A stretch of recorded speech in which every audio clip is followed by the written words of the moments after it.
big shout out to you for making it through the hectic holiday season. This new year, get clean, quality, pregnancy nutrient support off your to-do list, including Ritual's best-selling Essential Prenatal Multivitamin, designed with 12 traceable key ingredients to support a healthy pregnancy. With big changes coming up, take the small steps now and start today with 30% off a 3-month supply at ritual.com/podcast. These statements have not been evaluated by the Food and Drug Administration. This product is not intended to diagnose, treat, cure, or prevent any disease.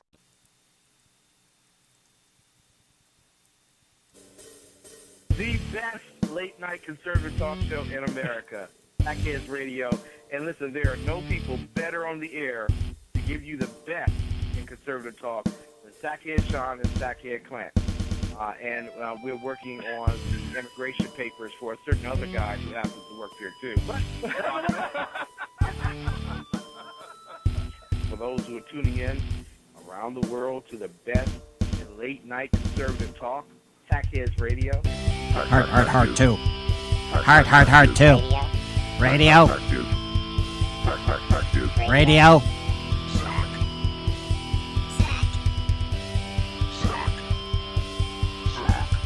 The best late-night conservative talk show in America. In America.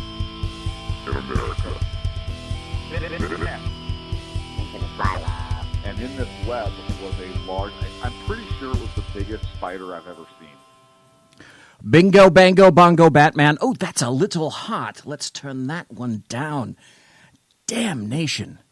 Okay, let's start it again. Bingo, bango, bongo, Batman. Welcome to the Sackheads Radio Show, featuring everyone that you didn't think was going to be here tonight. And it would be myself, the Zeppelin who bloviates, otherwise known as the Bloviating Zeppelin, filling in for Sackheads Shaun and Sackheads Clint. I would tell you what they're doing right now, but it wouldn't be prudent. However, and I say this with a wonderful however, in lieu of Sackheads Clint and Sackheads Shaun, we have tonight, and he's going to be calling in, we have Jersey Joe, who is in fact, without the redoubtable, undoubtable Reaver of Common Sense. And if there's common sense, I must tell you, boys and girls, ladies and gentlemen, children of all ages, I have to tell you, it is he, Jersey Joe, who will reave the shite out of common sense. We've asked him about this on numerous occasions, and he'll be calling in just a few moments. And basically, we're going to take the show and just run with it and see where it goes. I have kind of an idea where it's going to go. We're going to do something new, a little different on the Sackheads, because I think the phone system works in this fashion now. Kind of like my show, we're going to be playing various cuts, and I'll be stopping the cuts, and then essentially Jersey Joe and I will be weighing in on them as we go. So I've got some audio cuts lined up. This is kind of unlike the Sackheads show, because they're not here right now. Oh, all right. Fine. Okay. People are in chat. They've already sent me text messages, and they've already... Well, hang on just one second. Hey, look. I have a pretty good idea who this is, so who is it? Hey, it's Jersey Joe. How are you doing, BZ? I'm doing absolutely wonderful. Hey, I was just telling the folks, I don't know if you were listening or not, I was telling them that basically you and I are taking place of Sackheads Shaun and Sackheads Clint, and that essentially the way the show is going to run tonight is going to be a little bit different than some of the things that they've heard in the past, because... Sackhead's show runs some audio cuts every now and then, but I'm going to be playing some audio cuts, and then both you and I will be weighing in on them. I've got a ton of them lined up, and I got asked by the people in chat, and I got sent text messages, and I got sent some Twitter messages, and basically they said, okay, come on, tell us what the hell Sackheads Clint and Sackheads Shaun are doing that's so damn important that they didn't or couldn't be on the show tonight. And, all right, okay, I'm going to have to relent, I will tell you. But it's truthful, and you can't tell anyone else. Sackheads Clint and Sackheads Shaun are taking care of their cleaning their fish tanks, they're balancing their checkbooks, and most importantly, this is the kicker, because they have their annual tow hair shampooing and conditioning. So that's going on tonight. In order to save money, they're doing it together, because otherwise, if they don't, it's to try to take care of a luxuriant thatch like that on each one of those young men. That costs literally lots of dollars. So they've decided that they're going to incorporate this one sort of union, if you will, and take care of all the toes universally at one time, and they expect to get a much better result. Because of that. So I just had to tell you, I wasn't going to tell you, when they come in next week, one of the first things that you should say is you should insist on photographs of the newly coiffed tow hair. So just from me to you, I thought I'd tell you. Look at the chat room. Holy Mother of God. In the chat room, we have Mike. We have, look, Jersey Joe's in there. Andy's on the phone. That is an amazing individual. We have Dave Milner. We have multitasking. It is, sir. We have White Mamba. We have Bigfoot. We have Gulf Dogs, and we have Dave and one viewer who, just like the BZ Berserk Bobcat Saloon, we do not unmask the one viewers here unless they wish to be unmasked. So we just don't do that. Jersey Joe, it's been a heck of a long time since I've spoken to you. How the hell are you doing, sir? I'm doing pretty good. I'm actually kind of, I know I made the announcement Monday on the show. I don't know. Well, probably has been announced here. But the Reaver of Common Sense is going to be moving. I heard about that. Sir, why don't you tell us all what's going on? Well, there's some changes coming to Sackhead's radio show. And the Reaver of Common Sense is going to be moved to Monday through Friday, 9 p.m. to 11 p.m. Eastern Standard Time, which means I'm going to be opening up for your show. Well, you are. And I'll be opening up for the Sackheads. Yes, you are. You're going to be the intro to, first there's kind of late night, and then there's really late night if you're on the East Coast. So, and you say you're doing this Monday through Friday now? Yeah, well, I do Monday through Friday now. I know, but I mean late at night? Daytime, I'm going to switch to the nighttime. Wow, okay. Because the deal is, you, if I'm not mistaken, I recall correctly, you are in Florida, you are on the East Coast, so from me right here, there's a 3-hour difference. You know, for example, it's 8:09 on the left coast, and it's 11:09 on the right coast. And in Bolivia, it's 7:27 and 78 seconds. So that's a large chasm. Big shout out to you for making it through the hectic holiday season. This new year, get clean, quality, pregnancy nutrient support off your to-do list, including Ritual's best-selling Essential Prenatal Multivitamin, designed with 12 traceable key ingredients to support a healthy pregnancy. With big changes coming up, take the small steps now and start today with 30% off a 3-month supply at ritual.com/podcast. These statements have not been evaluated by the Food and Drug Administration. This product is not intended to diagnose, treat, cure, or prevent any disease. If you're a facilities manager at a university, you know students rely on the cafeteria for breakfast, lunch, dinner, and the occasional late-night snack. So when a dishwasher breaks down and dirty plates pile up, the mess hall can turn messy in the blink of an eye. Enter Grainger. With over 1 million industrial-grade products and fast delivery, the product you need now is never far away. So you can turn that dishwasher back into a lean, clean washing machine. Call, click Grainger.com, or just stop by. Grainger, for the ones who get it done. I have to ask a very important question. When you were doing your show, and you're still doing your show right now in the morning on the right coast, are you a morning person or are you an evening person? I'm an evening person. Aha. For me, waking up before 1 o'clock, it's too early for me. So I've been getting up at 10:30 for the show. I literally get up at 10:30, grab a cup of coffee, come in, sit down, get everything up and running, and do the show. Well, then this is good. I'm a night person. I'm up until 3, 4, 5 o'clock in the morning. Damn, mister, you're a dude after my own heart. That's pretty much what I do, because I'm a retired old fart now, and what I found is, for whatever the hell reason, I have no idea, I do most of my best work, if you can consider it work, and if you can consider it best. Let's just say I sludge around at night. And then I, too, go to bed about 2 o'clock in the morning, maybe 3 o'clock in the morning, right around there. And but it's also, from my career as an EMT, I worked the overnight shift pretty much 90% of my career. So 20-plus years working overnight shift, it kind of still ingrained in me. It's hard to break that. I was just going to ask you about that. My first thought was that it's going to be some kind of a carryover because of what you did. And for years and years when I was in patrol, originally, before I got promoted, I was on swing shift for literally quite some time, 6-7 years. And then for a time I moved over to graveyard, and then I promoted, and I went a whole bunch of places. And then my last years were in patrol.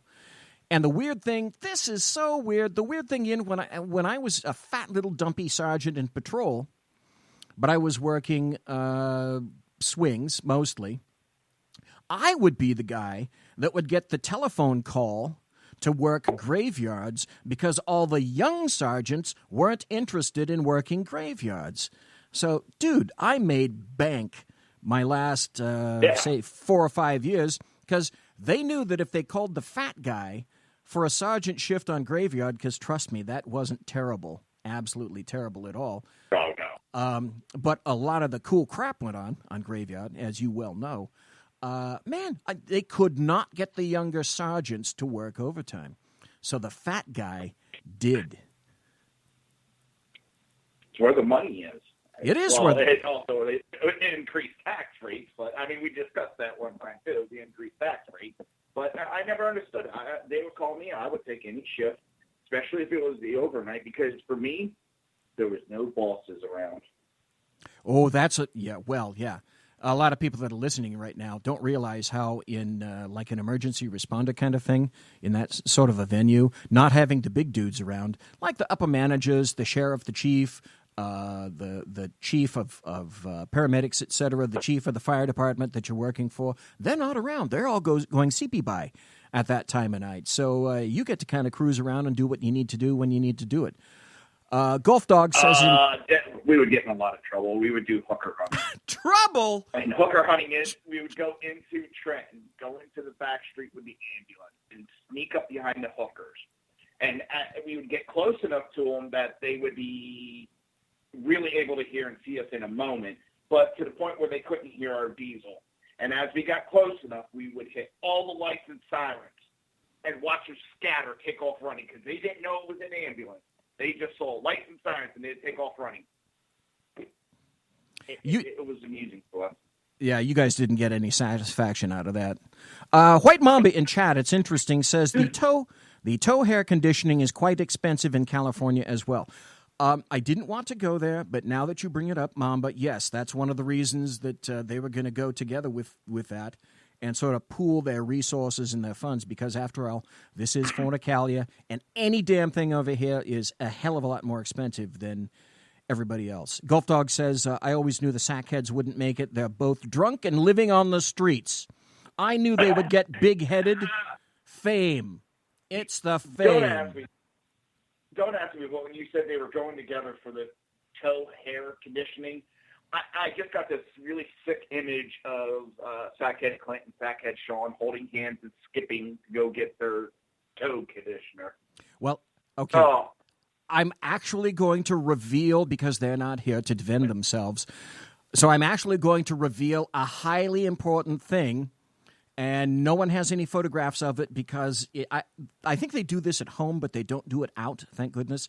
You will never see a photograph of Sackhead Clint or Sackhead Shaun wearing sandals or open-toed shoes. Hey, for obvious reasons, do you not suspect? Yeah. Yeah, exactly. Hey, welcome to HP Pundit. Welcome to Dan Butcher, just came into chat. Welcome to Golf Dogs.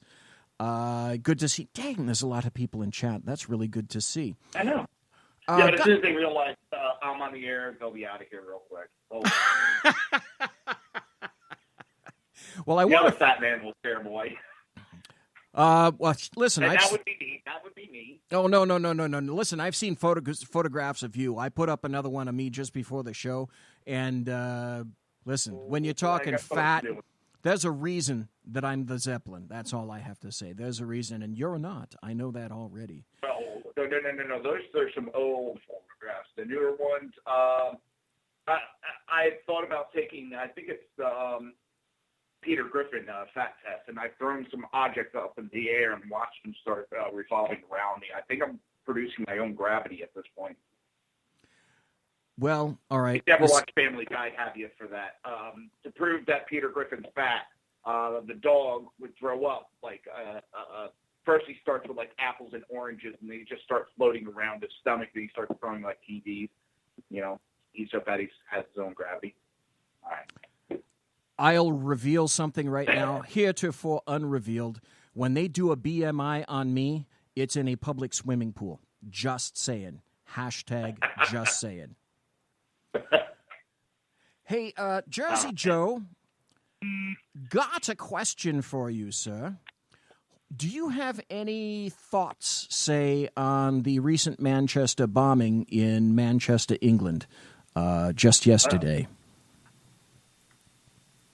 I think ISIS, now we all know they're scumbags and they're pieces of shit, but this was a new low for them for attacking and targeting children.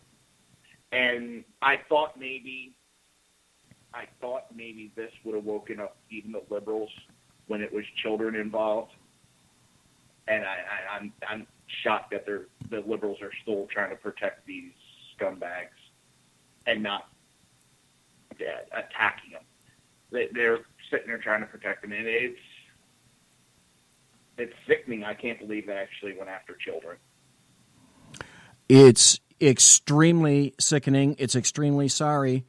I already addressed it quite a bit last night, but I say this definitely. It as it came through, it definitely again corresponded to what I call Beezy's terror axiom, which is this: the longer I use that on my show. Do you? I use that on my show. Okay. I use that Beezy axiom. Because it's true. And for God's sake, we found out that it was true yesterday. The longer any agency or some kind of an authority fails to disclose a suspect's name, background, or words used in an attack, the more it is that Islam is going to be involved. And so it was yesterday. Now, I know there are certainly good reasons for not doing it because you may want to these are called holdbacks. In the homicide game and various crimes, you have some holdbacks. So in the meantime, you try to find out more information about these people. And it was interesting because they've dredged up more information about this suicide bomber named Salman Abedi. It says... In the hours that followed the Manchester attack, details started to emerge of the suicide bomber who decided to pack a bomb with nails, nuts, and bolts to detonate in a crowd of children. In the days to come, people will try to work out why 22-year-old Salman Abedi chose to carry out a terror attack that took the lives of 22 people and injured. My last count that I have is 119 people. The youngest person that he killed yesterday was 8 years old. You're a parent, aren't you, sir? Yeah, I got a 13-year-old, which would have been the age that would have gone to that concert.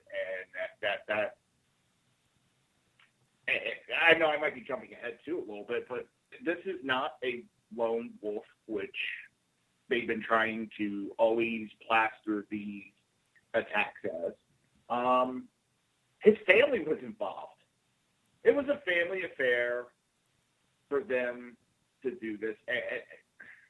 I know I'm jumping around. I have a habit of jumping around with the thoughts in my head. It's sickening, and it really disturbs me to think that could have been my daughter at that concert very easily, and I could be able to identify a body at this point. And it's still racking my brains how so many are still not standing up against it. When you send your child, when you're in the UK, especially now, now the people are going to seriously reconsider whether they're going to send their kid out to some kind of a concert like this. You know, it's really hard. I'll be upfront. I don't have any kids. So parents in that particular position when they hear something on television, and it was quite the long time before anything was even acknowledged over here in the United States. People really didn't have any kind of an idea about what was going on. Initially, we heard that there were 2 explosions. But how'd you like to be, Jersey Joe? Your child is in that concert, and you hear something about that concert, and of course the first thing you try to do is get in touch with your child, and what the hell happens if you try to call and you get nothing? And that's what there's not a person big enough that would stop me from entering that place or any place until I found my daughter.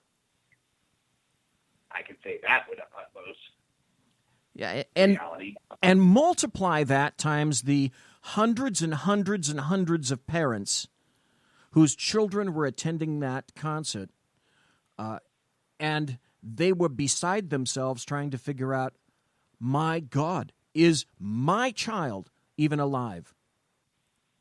Yeah. I know this may be a sick little side thing. This Ariana Grande,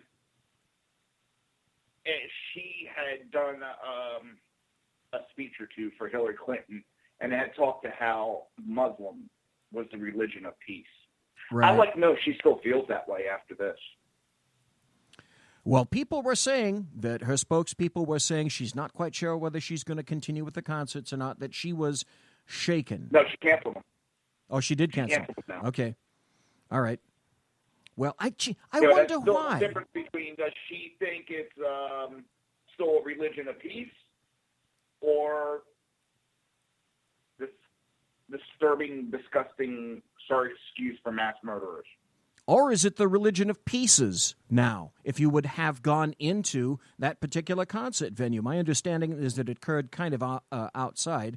When I heard that there were 2 explosions, I didn't know how concurrent they were to each other, but, that's the standard terrorist fare. As you detonate one device, you wait for an emergency response, you wait for the responders to come in, then click, you hit the second one and take care of those particular individuals. That's the first thing I was thinking when I heard that. I didn't hear there was 2. I know he blew himself up in one of them. But yeah, if there was 2, then usually they're looking for everybody coming in to help the first responders running in to help. They detonate the second one to get the mass amount of damage as they can. This particular guy was born in 1994 directly there in Manchester. He was the son of a couple of Libyan parents who took off after the Gaddafi regime came into power, and they ended up coming into Manchester. This guy was one of 4 children. His older brother was born right there in Westminster in 93, and he had a younger brother called Hashim and a sister called Jomana. But they are local there. Now, he had gone back to Libya. I got a question for you, Jersey Joe, and for anybody else. Now, if you got this guy that's 24 years old, what motivation would he have to go back to Libya? Because he wasn't born there, and he doesn't know anyone there. Answers? Bueller? Actually, he did know somebody. That's where his father was arrested. That's where his father lived. His father lived in Tripoli. That's where he was arrested today. That's right, and his father said that my son didn't have anything to do with that.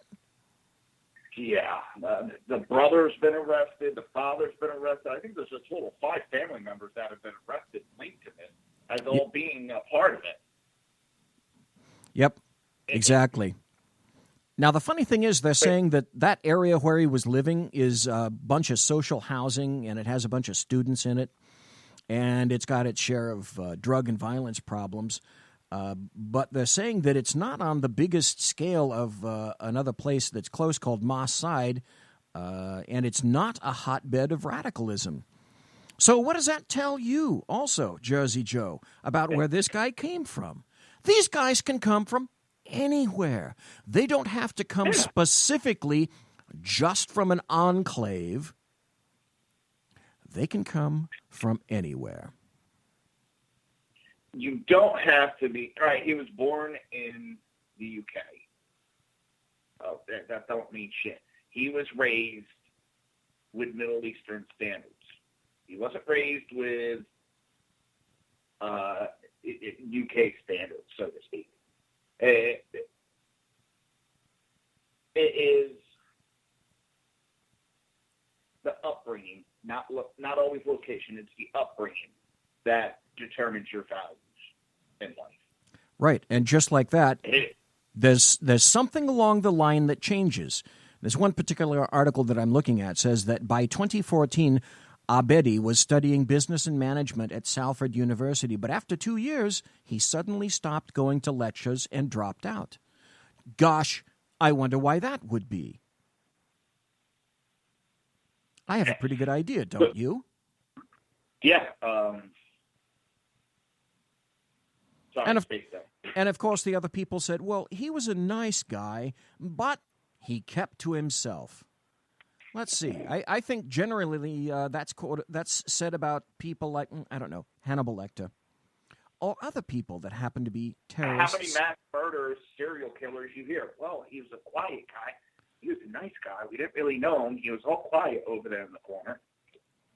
Yes, busily making his bombs. Yeah. Well, they say he wasn't. They don't think he was smart enough to make the bombs. That's why they think there is a bomb maker, and they're continuing to look for someone that's involved in this. They said this guy did not have the technical know-how or ability to actually build one. It's funny you should say that. It's funny you should say that because there's an article in the Manchester Evening News in the UK. It says, Manchester arena bomb maker at large and could strike again. Intelligence services now believe that Salman Abedi, who detonated the nail bomb in the foyer of the venue, was a mule using a device made by somebody else. So, point to you. That's absolutely correct. They say he's still at large. He could strike again at any time. Intelligence services now believe that Salman Abedi, who detonated the nail bomb in the foyer of the venue, was a mule using a device. The bomb was a major step up from the crude but lethal attacks using vehicles at Westminster this year and in various atrocities that occurred in Nice and Berlin. So there's a bomb maker still outstanding. So what this guy did is he packed it with nuts and bolts. And some of the first videos that I remember seeing, and it's one of the videos that I placed in my blog, is that there are people that lost legs and parts low because they were filled. There's a video of this woman whose lower legs are filled with pieces sticking out of her legs. You know, the purpose of that is to cause as much injury as you possibly can in as confined a space. And cause as much, hate to say it, cause as much terror as they can, cause as much fear. It isn't always death that they want to cause. The dismemberment, the carnage, that lasts more than just killing people outright. Sort of like my uncle was telling me, one of the reasons that they loved the M16 in Vietnam War is if you kill your enemy, what you just did is pissed off 3 or 4 of his buddies, and they're going to fight even harder against you. So if you shoot them and injure them, you now not only physically taking out 3 or 4 of his buddies because they're going to be trying to take care of the wounded friend, psychologically you took them out because they're more worried about their friend than fighting at that point. So one bullet can take out 4 or 5 people with only injuring one. Sort of the same here. You start detonating bombs off, you're creating a psychological fear that's going to injure more people than just killing, say, 10, 15 people would. Does that make sense to you? No, it does. No, it does. And here's the other thing that people need to realize about bomb makers. ISIS and various elements like that, they do not waste bomb makers. They're of a specialized arena in and of themselves. So clearly, as you initially indicated, the guy that detonated, he's not the smartest knife in the drawer, shall we say. So that's the reason that they believe that this other guy, the actual bomb maker, is still cruising around out there. And because he obviously has access to various pieces of equipment, they're fearing that he's going to come back. And it would seem rightly so, because again, if you're there, if you're a parent, if you're in Manchester, and you sent your children out last night and your children came home after that concert, then you thanked your lucky stars and you thanked God for that having occurred. But the big question now is, what are you going to do? Will you, in the near future, send your kids out again to any kind of a mass event like that? That's the big question. Okay, folks, we got to go to a break. We'll be back in a couple of minutes. Hang on. We're speaking on the Sackheads Radio Show. It's BZ, in for Sackheads Shaun, Sackheads Clint, and we're also talking to the splendiferous Jersey Joe, who is the Reaver of Common Sense. Ladies and gentlemen, boys and girls, children of all ages, please come back. Conservative media done right. You're listening to the SHR Media Network. Breaking news. According to the latest report coming out of SHR Media, a merchandise store to support both the Reaver of Common Sense and SHR Media has just been unleashed to the general public. Be forewarned that this site can be contagious and numerous items can be purchased to support the best news programming. Go to Reaver.one website and click on the store link to check out the merchandise. Hello, I'm Matt, a student at Hillsdale College. Here is Hillsdale President Larry Arnn on the continuing relevance of the Constitution. Many argue today that the Constitution is outdated because it addresses problems peculiar to the 18th century. Some parts of the Constitution do read rather quaintly. Consider the injunction against titles of nobility in Article 1, Section 9 of the Constitution. But is that so outdated? The purpose of the injunction is to prevent the government granting special privileges to some for partisan reasons. This strikes at the heart of the rule of law. The crony capitalism so common today is a place where the government bestows favors and tax dollars on some businesses to give them a leg up over others. This is exactly the kind of thing the Constitution was meant to prohibit. The Constitution is not so outdated after all. This Constitution Minute was brought to you by Hillsdale College. To join the national conversation on the Constitution, go to constitutionminute.com. Times are dark. The people misled by corrupt politicians, lied to by establishment media, and deceived by the false messages of Islam. A nation in confusion needs a guide. It needs a man with a cane. I'm Dave Milner.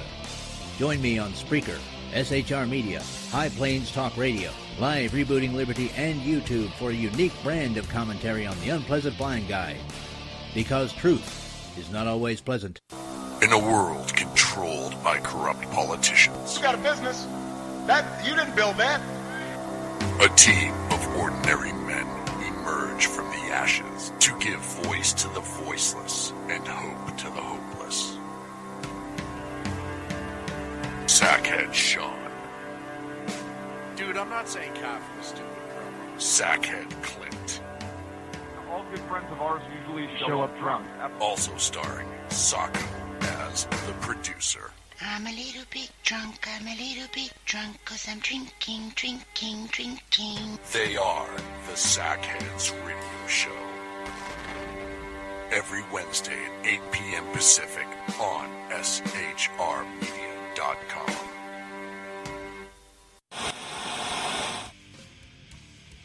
Beware, the Jersey Takeover is here. Every Monday through Friday, 11 a.m. to 1 p.m. Eastern Standard Time. You can catch the Reaver of Common Sense show, hosted by Jersey Joe, right here on shrmedia.com and highplainsdailynews.com. Only Jersey can deliver hell like no one else, so consider this your fair warning.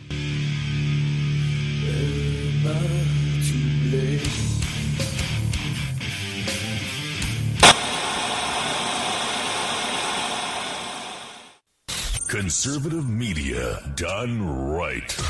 You're listening to the SHR Media Network. Ladies and gentlemen, boys and girls, children of all ages, welcome back to the Sackheads Radio Show. Sorry. Which sadly does not feature Sackheads Shaun or Sackheads Clint tonight, and with crossed phalanges and certainly with well-groomed crossed toes, next week they should reappear.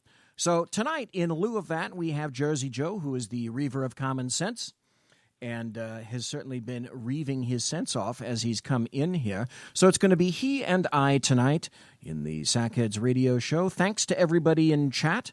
Thanks for conducting yourselves well. I think Mary Brockman, I don't know if she was here, but her chair still, maybe she's over there in the saloon. Her chair is still there, and no one gets into the chair. Even, there's so much respect, even at the Sackheads Radio Show, that no one sits in Mary Brockman's chair. So for everyone here, I tell you that I thank you very, very much for that. Dave Milner says that pizza is now in preparation mode. Jess, thank you for telling me that. Right. I want pizza. Yeah, exactly. Thanks for telling me that, because now I want some pizza, and I'm not going to get one for another 2 hours, so thanks, Dave. My gravy levels are low as it is. Yeah, no kidding. We were talking... It was a joke. That is actually a joke between me and my old EMS partner, Crash, who sometimes is a co-host of mine. And it was because we were big guys, and we always made the joke that when it was time for food, we never ate healthy. You never eat healthy when you work in the field of emergency services. Oh, come on. You ate carrots and celery.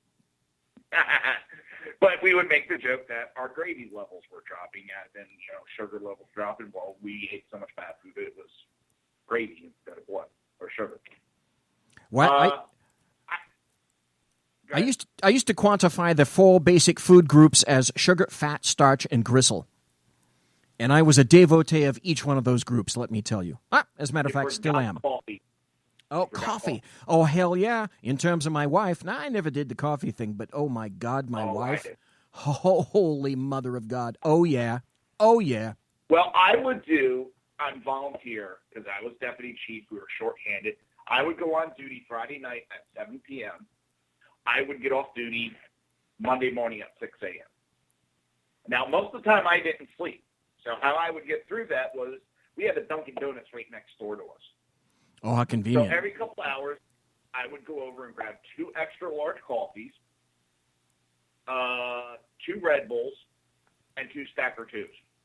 But the coffee, I would have those 2 extra large, drink them down within a 2-hour span. And if we went to the hospital, of course, I stopped and got coffee while I was in the hospital. That must have been my blood for a long time was coffee. It had to be. If I could mainline, I still, I have at least 2 cups when I wake up when I'm doing my show in the morning.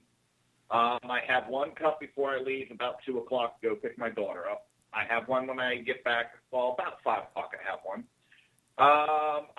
Me and my wife always have one about 8, 9 o'clock at night. And then I'll usually have one more before the end of the night.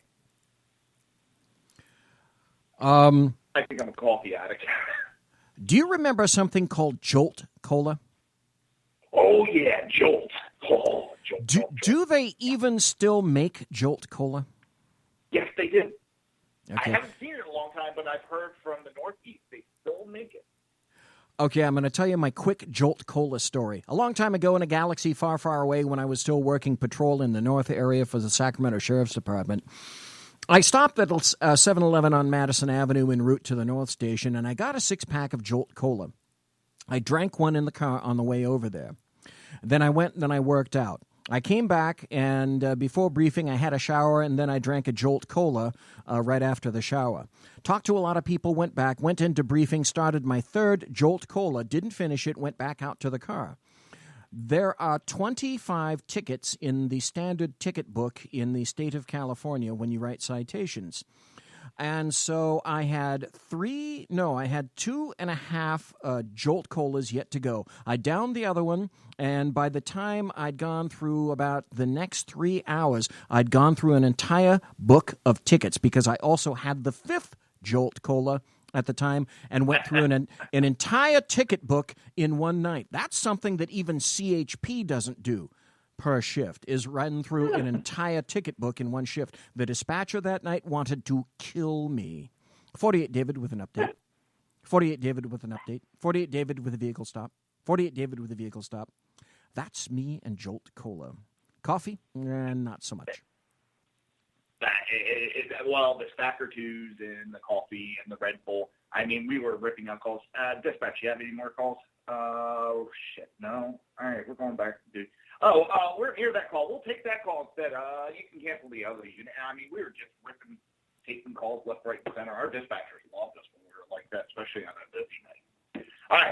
you want, I want to bring something up to you. Please do. Please do.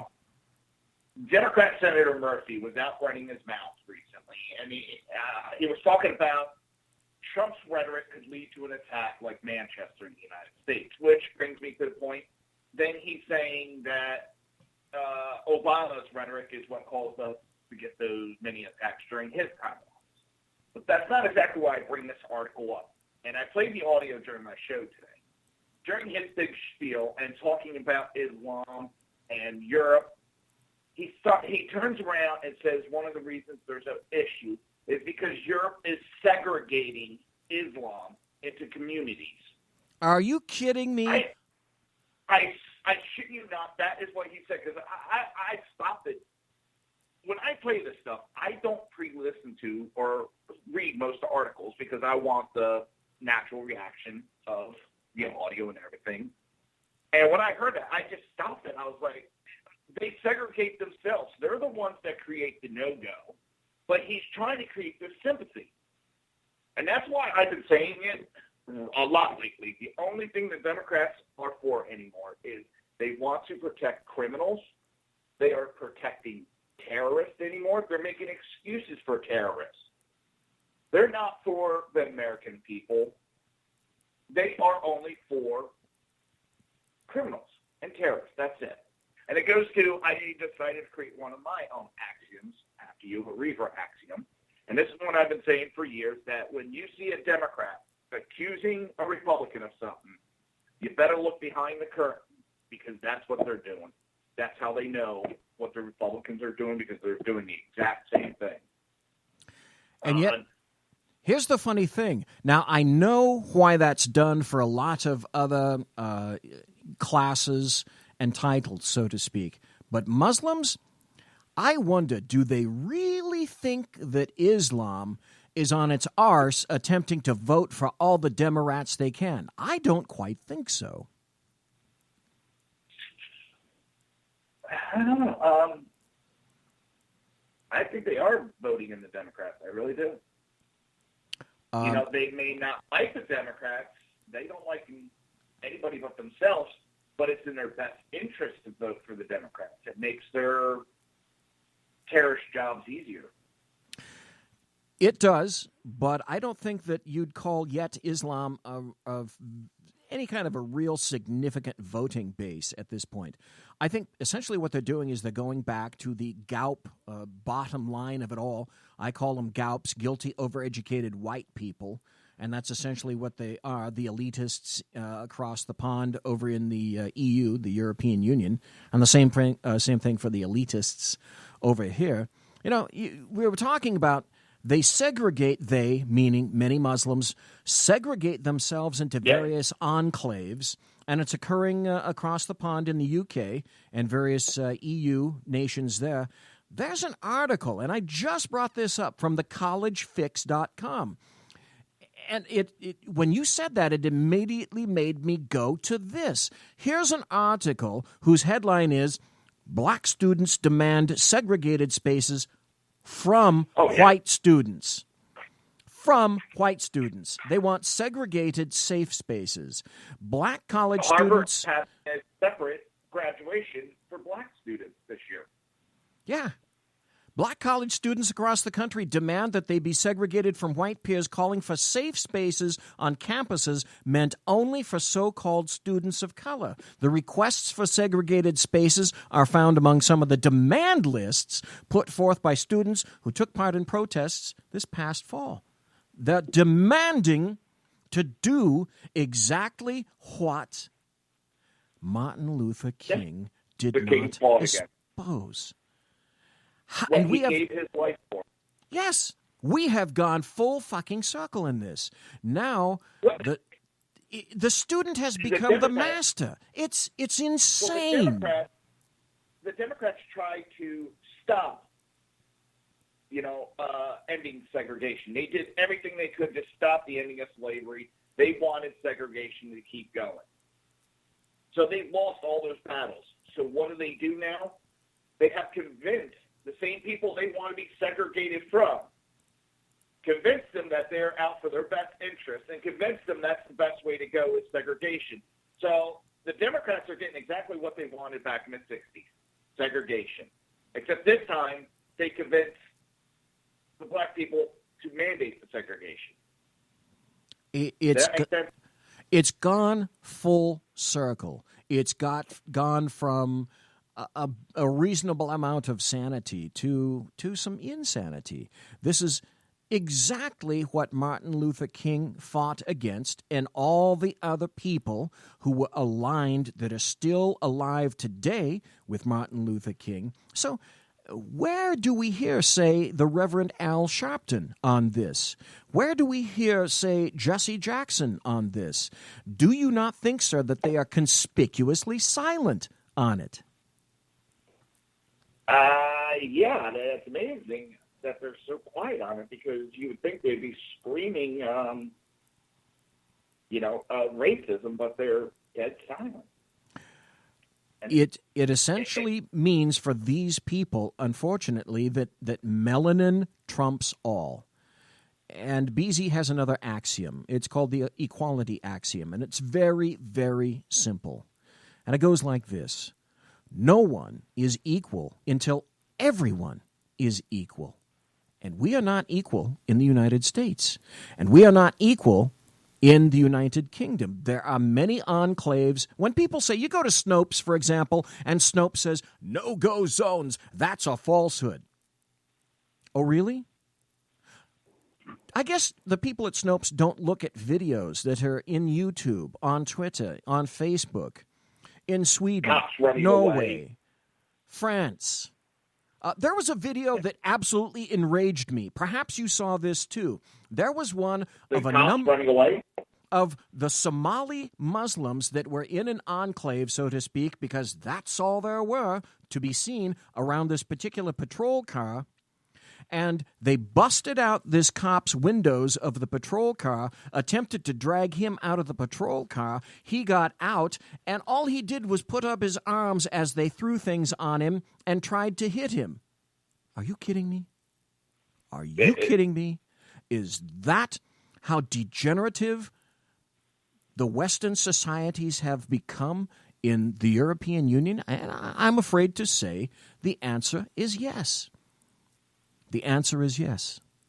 And so what I said last night, and I'm going to ask your conclusion. I mean, we're going to go lots of other places tonight, Jersey Joe, you and I. We're going to go on this nice adventure. But I have to ask, don't these people, and let's start in the UK, in the European Union, aren't these people getting pretty much what they asked for? Not just asked for, but especially in France, they've demanded, and they've gotten it. Why should we be concerned? They're getting what they wanted. Because there is still groups that knew there was issues that fought against it, that are caught in the crossfire, and to a point they are the weaker, and that's something that I was always taught you protect if you can.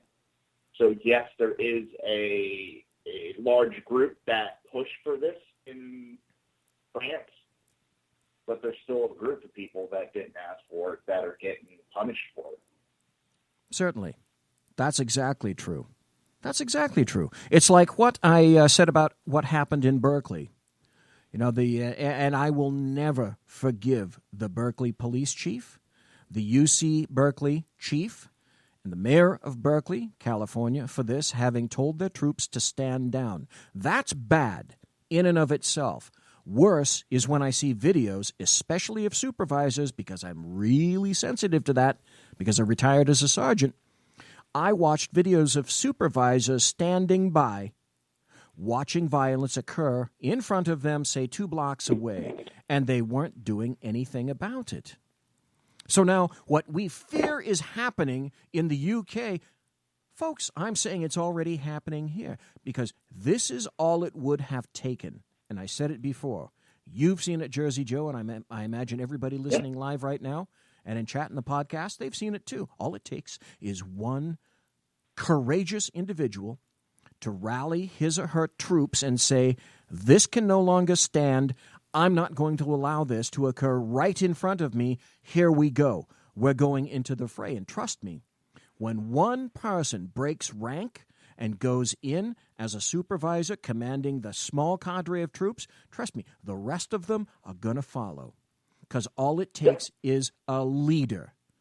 And there are no leaders in the UK, damn few that I'm seeing, and certainly damn few in the United States. But this is the sad state of affairs. So what's it going to take? What's it going to take, Jersey Joe, for this to change? Something so sick and atrocious that I don't think me or you could actually think of what it would be. I never thought I'd see us get to this day, and I play a lot of video games, and I play a lot of real-time multiplayer games. Okay. And I played with the one game I played was like 2003. I played with a lot of European players, and I always heard what was going on. And this before I really got into the politics aspect. And they kept warning me. They said, you're looking at like 5-10 years what the United States is going to look like. And I'm, nah. I started paying attention more and more, and more I looked. I said, oh, shit. And that's what we're seeing now. We're not far behind where Europe is, where this stuff's going to start happening here. Well, and I don't know what it's going to take to get the Democrats for them to get off their ass, but the one thing I did see after this attack, some of your, not all of them, but some of your celebrities and some of the musicians, they're now starting to use the words radical Islamic terrorism. Once they start using that more, it'll start spreading. And once people become more used to saying that, that's when we'll be able to finally start attacking this at its core. But I honestly think, I don't know if anybody has the stomach to do what needs to be done to stop this. And I think the way to stop this is we're going to have to hit ISIS so vicious, so disgusting, so hard, no rules, no nothing. I mean, hit them to the point 3 generations from now, even if they mention the word America, they will cringe in fear. I hate to put it that way. That's the only thing they're going to respect. We can't talk to them. We can't fight and dominate because they're no country. We have to hit them so hard, and I don't see anybody having the stomach for that right now. So I don't know if there is an answer on how we're going to combat it. I'm unfortunately afraid that you're absolutely correct, and for this reason. There's another article that I'm looking at in The Sun, UK. And the headline on this was, We were warned. We were warned. Manchester bomber Salman Abedi's mom and college classmates warned authorities about how dangerous he was. The suicide bomber was known up to a point to the intelligence services. News sources in the U.S. claim his family and told the authorities they feared the radicalized 22-year-old was dangerous. I'm looking at a photo of him clad in black, all in black, gosh, just like ISIS, holding a couple of AKs. So they knew this. They knew this. The NBC reports a claim from a U.S. intelligence source, but they didn't give any more details when the family's fears were made known. BBC, old Auntie Beeb, has already revealed that 2 people who knew Salman had made separate calls to they'd already made calls to authorities with concerns about the man's views, including that of being a suicide bomber. And he said being a suicide bomber was okay. So they're reporting him. They argued with him, with what they called a radicalized young man, with a community worker telling the BBC all of the publicity is about Muslims not coming forward, and this shows that they are coming forward and expressing their concerns. Stop. So again, where did it go? Where did it go? This is in Manchester. This is where this guy is from. He's a local. So what did they do? Well, why didn't they do it? Again, that gets back to Berkeley. It gets back to France. It gets back to what you just said. You and I both fear that something more is coming. And it's going to be coming because where's the courage? Where's the courage? And the left doesn't have that right now. The left has no courage, except for whatever fuels their pocketbook. That's the only courage they have. We know a phrase, all that it takes for evil to flourish is for good people to do nothing. Yep. There are still good people. I believe there are good people. I believe there are good people in Islam. They believe that they're members of Islam. I take issue with that because I think that true believers in Islam would say that so-called moderate Muslims aren't doing it right, so to speak. But where's the courage? I didn't see it in Berkeley. Apparently, I didn't see it in Manchester. So how much courage are we lacking, Jersey Joe, throughout the rest of the EU and here in the United States? That's what keeps me up at night. Well, I mean, we also have, how many times have you heard of late, well, he was under suspicion, he was under investigation. Here in the United States, 6 out of the 7 last attacks that we had, 6 of them had been investigated by the FBI. And I know there's a balance between freedom and safety and security, but we got to figure out something that's going to help keep us safer, because what we're doing now is not working at all. Now, I don't want to give up freedom, because safety is nothing more than an illusion. Safety is an illusion. But when we have these credible threats and these investigations time and time again from happening and nothing getting done, and then you have shootings in airports, shootings in a gay nightclub, that's 2 right here in Florida. Both guys were under investigation. Yes, exactly. Plus, you very well know there are more. The couple that was in San Bernardino, they were investigated. Yes. Well, the neighbors knew, they suspected what was going on, but for fear of being termed Islamophobes, they didn't want to do anything, and they didn't want to say anything. Second point, do you remember Major Nidal Hassan? I sure as hell do. Yeah. He's responsible for the Fort Hood mass shooting where he killed 13 people and injured more than 30 people back in 2009. They already had information on him, Army sources, that he was becoming radicalized. And for fear, for lack of courage, no one wanted to step forward. No one wanted to step forward. Remember, that was workplace violence, though. Right. Workplace violence. That had nothing to do with Islam, even though he was screaming, Allah Akbar. Why did I make a gay sound when I said that? I have no idea why. It's very sad. I'll tell you what, we got a couple of more minutes before the top of the break. What I'd like to do when we come back after the break is I'd like to play some audio cuts. I think the phone situation right now, Jersey Joe, is such that you'll be able to hear them as I'm playing them. So I've got a cut from a person in the UK called Katie Hopkins, who happens to weigh in on this. And then I've also got a particular cut from, of course, my standard fallback, Tucker Carlson. And I've also got an interesting point. The great Tucker Carlson. I tell you what, that brings up another issue with Tucker Carlson and some of the things that are going on with Hannity right now. That might be, I don't know, that might be for later on in this show. But I also am going to have an audio cut for everyone to listen to about a former SAS individual who is the Special Air Service, which is like our Delta or our SEAL teams. And he has some interesting things to say about Islam as well. So I'd like to play those when we come back. Right.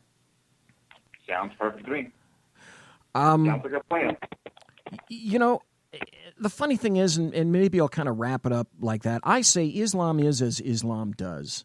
And that's the perfect phrase that I use now and forever. You know, many people, they talk or write about Muslims being good people, and that may be true.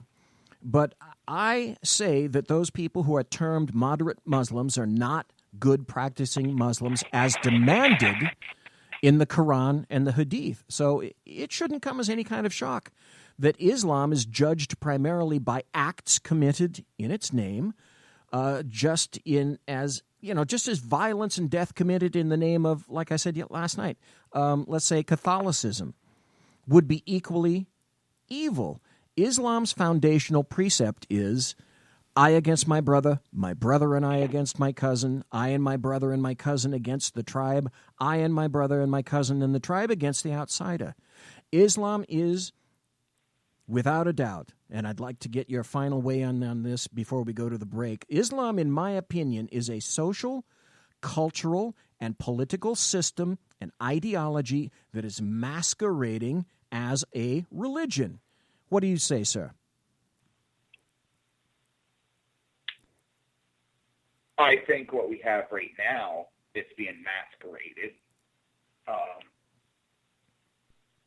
Do I think there's an Islamic religion underneath there somewhere? Yeah. All religion at one point in history has had their share of murderous rage. Certainly. But, in one way, I can understand why the moderates aren't standing up. But in another way, like you said, sooner or later, someone has to stand up. Someone has to be the brave one that stands up to stick up for their religion. I would agree. So right now, it's a question, but tell you what, Jersey Joe. It's something that's debated, and there's going to be no answer to it, really. There's going to be no answer. We got to go to the break. Yep. We got to go to the break. I'm going to ask you about what you think about so-called moderate Muslims immediately when we come back. We're going to hear some audio cuts. So please, folks, you're listening to the Sackheads Radio Show on the SHR Media Network. And tonight, it's BZ, the Bloviating Zeppelin, and Jersey Joe, who is the Reaver of Common Sense. Please. Am I Shaun, or you Clint, or are you Shaun and I'm Clint, by the way? I don't know. You can choose. Conservative media done right. You're listening to the SHR Media Network. Hey, it's Shaun from the Sackheads Radio Show, also one of the owners here at the SHR Media Network. Are you opinionated? Have you ever wanted to do your own show? Have you ever heard somebody like the Sackheads and go, yeah, I could probably do that better? Well, now's your chance. Send me a 5-minute clip at sackheadsradio@gmail.com, and maybe you can be part of the SHR broadcasting team. sackheadsradio@gmail.com. Times are dark. The people are misled by corrupt politicians, lied to by establishment media, and deceived by the false messages of Islam. A nation looking for direction needs a guide. It needs a man with a cane. I'm Dave Milner. Join me on Spreaker, SHR Media, Pundit Press Radio, and YouTube through the SHR Media page for a different kind of commentary on the unpleasant blind guy. Because the truth is not always pleasant. In a world controlled by corrupt politicians, You got a business. You didn't build that. a team of ordinary men emerge from the ashes to give voice to the voiceless and hope to the hopeless. Sackhead Shaun. Dude, I'm not saying coffee is stupid, bro. Sackhead Clint. All good friends of ours usually show up drunk. Also starring Sako as the producer. I'm a little bit drunk, 'cause I'm drinking. They are the Sackheads Radio Show. Every Wednesday at 8 p.m. Pacific on SHRmedia.com. The Bloviating Zeppelin. He's big-footed enough radio shows to last a lifetime, courtesy of Shaun, Clint, Ken, and Jersey Joe. Now it's time for him to waddle on his own 2 feet via the glorious SHR Media. Gird thy loins for the bloviating Zeppelin's Berserk Bobcat Saloon, coming soon to ossicles near you. Excelsior.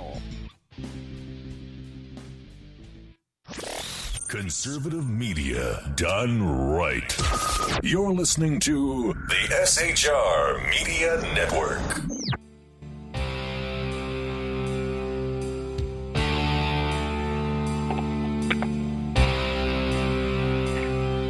But here we are.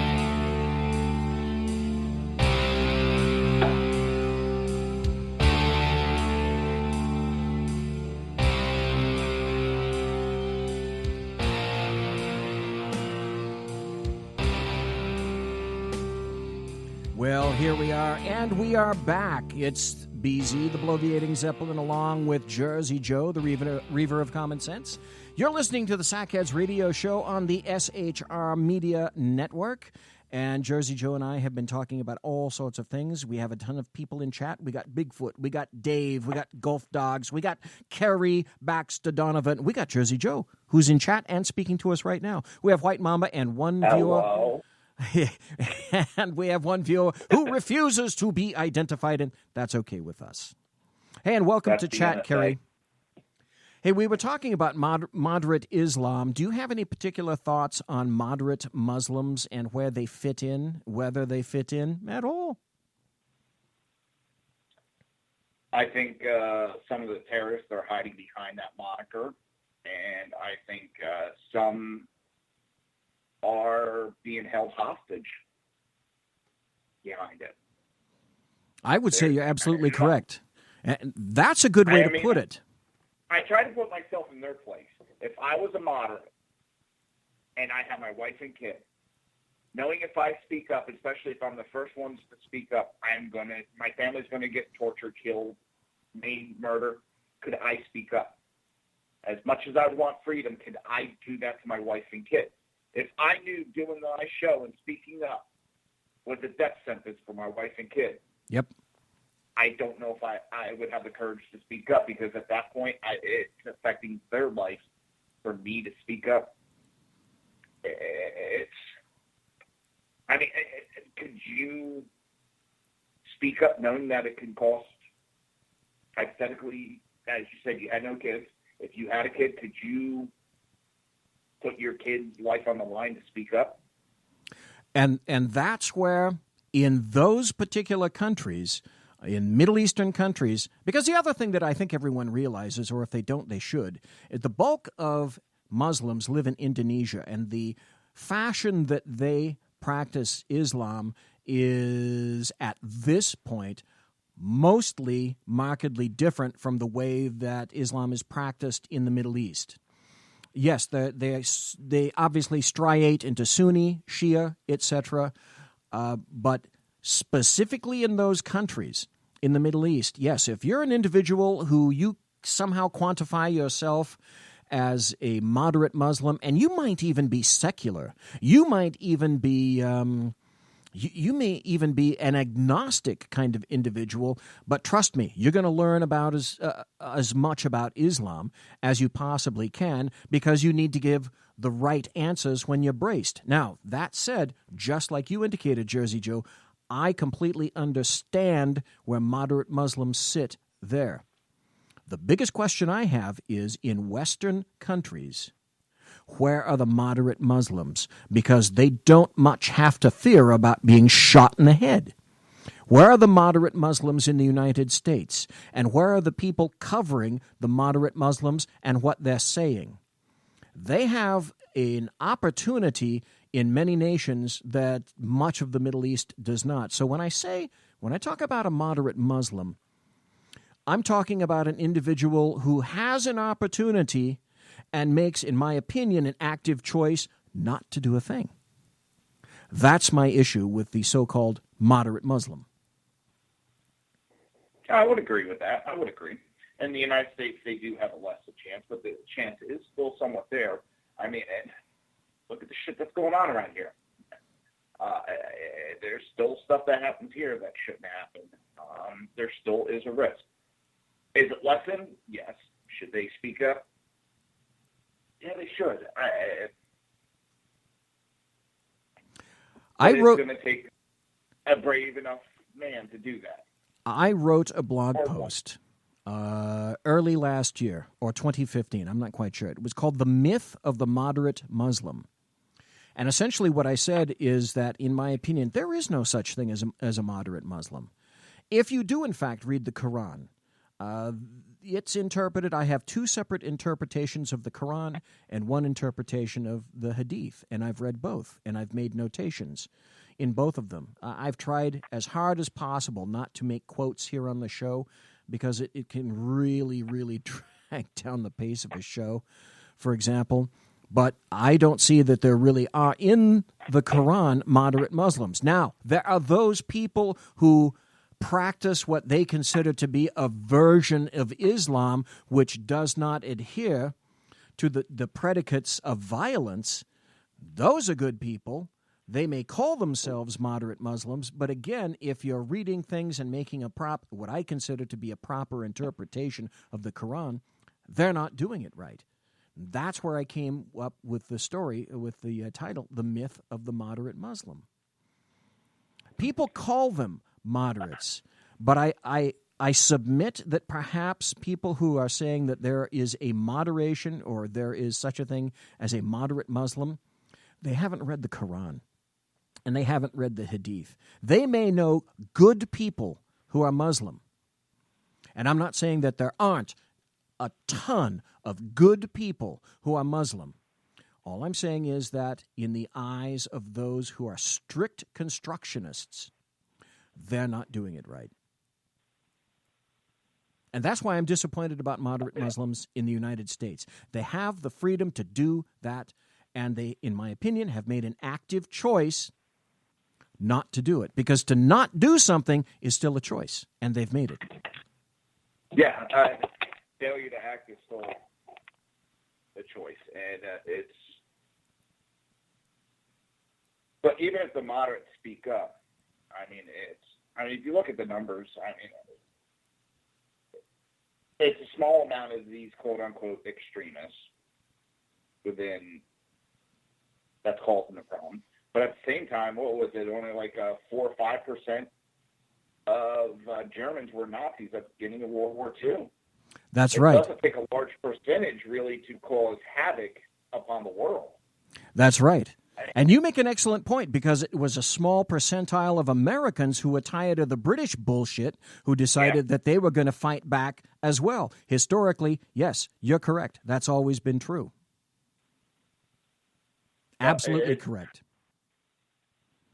Hey, I've got about a 3.5 minute cut from Katie Hopkins, and she actively speaks out against Islam and points out things that really shouldn't be pointed out in the UK, which is why most of the Galps in the UK absolutely despise her. She's got about 3.5 minutes to weigh in on what she considered occurred recently in Manchester. And she says that basically we've got choices, and the leaders in the UK have chosen human rights of jihadis over the right to life of our children in the UK. Let's see what she says. Choices in this country. Yep. We chose to let a jihadi back in, and we chose, therefore, for our little girls to be slaughtered. We choose to protect the human rights of jihadis, 3,000 of whom are roaming those streets because their human rights matter more. We're defending that over our small babies. And I think many mothers like me, many fathers, many normal people perhaps, just feel that we've had enough now. We've had enough. We're tired of buying into the narrative that we're strong and the jihadis are weak. No, we've been knocked down, we've been trampled on, and I think the general population is fed up with being treated so awfully, seeing our little ones slaughtered just to look after the rights of these terrorists that want to kill us. Absolutely correct. But I think she makes one fundamental, very, very fundamental error. You don't need to be afraid. What you need to do is to get angry. Jersey Joe, what do you think? Anger, I'm trying to think of a way to say this. Anger isn't always a good way to make your decisions, and I don't know if that's the best way. No, but you need to be motivated by what is occurring. By the way, just as a technical question, did you happen to hear the cut that I played over the phone? I could hear it. It was kind of choppy, but I think it's something on my end. I could hear a little bit of it. Okay. But what you're saying with the anger, anger can be good, but you've got to translate it in. You've got to translate it into, move it from the sphere of fear and move it into anger. Yeah, okay, I can use the word anger, but I think primarily what I'm saying is use it and translate it into action and motivation. Okay, I'll agree with that. I would agree with that. And here's another thing. I'd like your opinion on this after I read this. I spoke about it very briefly last night. Here's an article in the UK Independent, and the headline reads, Sadiq Khan, London mayor, says terror attacks part and parcel of living in a major city. Labour politician says capitals have got to be prepared for attacks like the New York bombing. This is the mayor of London weighing in on what happened recently with regards to Manchester, saying, basically, oh, it's the new standard. All you have to do is just buckle up, be quiet, and get used to it. And you can't say anything bad about Islam because that would be judgmental. Am I interpreting him improperly, sir? No, you're not. And what's funny is I was going to ask you a little bit ago is, where is he? Have you heard from him since the attack? Let's see. This article came out. Let me see if I can find this. This came out. Very interesting. Yeah, good point. See, that's why we had you on the damn show, Jersey Joe. Okay? That's why we had you on the damn show. Because now I'm looking at this, and I see that this Independent came out. This article was September 22nd of last year. So, good point. Excellent point. He hasn't said boo since the attack. Where? A lot of people are asking him, is this what we're supposed to get used to, our kids getting murdered? Yep.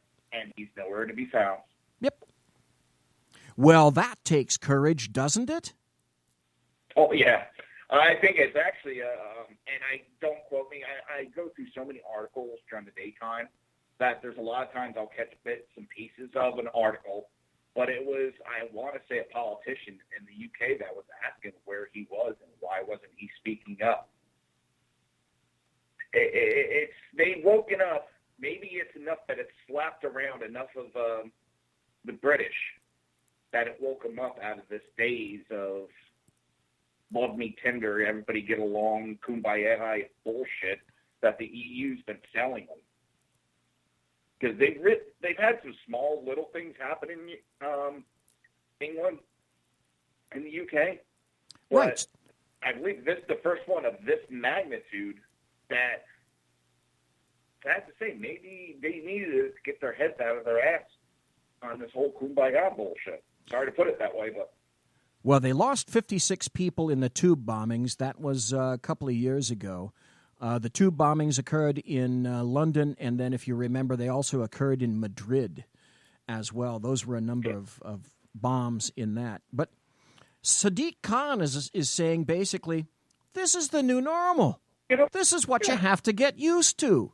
So I referred to a particular individual, a Democrat, long passed away, called Daniel Patrick Moynihan. And I remember him specifically saying that he had a phrase that he used, and I'm bringing it back. I'm resurrecting this phrase because I think it's absolutely applicable now, and I want everybody in chat listening, Jersey Joe, yourself, steal it with wild abandon and alacrity. And I'm calling this phrase, the Daniel Patrick Moynihan's phrase was defining deviancy down. And that's exactly what we're expected to do now. Sadiq Khan essentially just said it. And so are many of the establishment liberal leftist galps, the elitists in charge, the bureaucrats. They are defining deviancy down. And what that means is this. You are now expected that with all of these things occurring, you're to norm this. In other words, you just take this into complete. It's like, it's no big deal. This is what you get. We need to remain calm. If these things occur, yeah, we got to take one for the team every once in a while. So what they're basically saying is, you don't matter.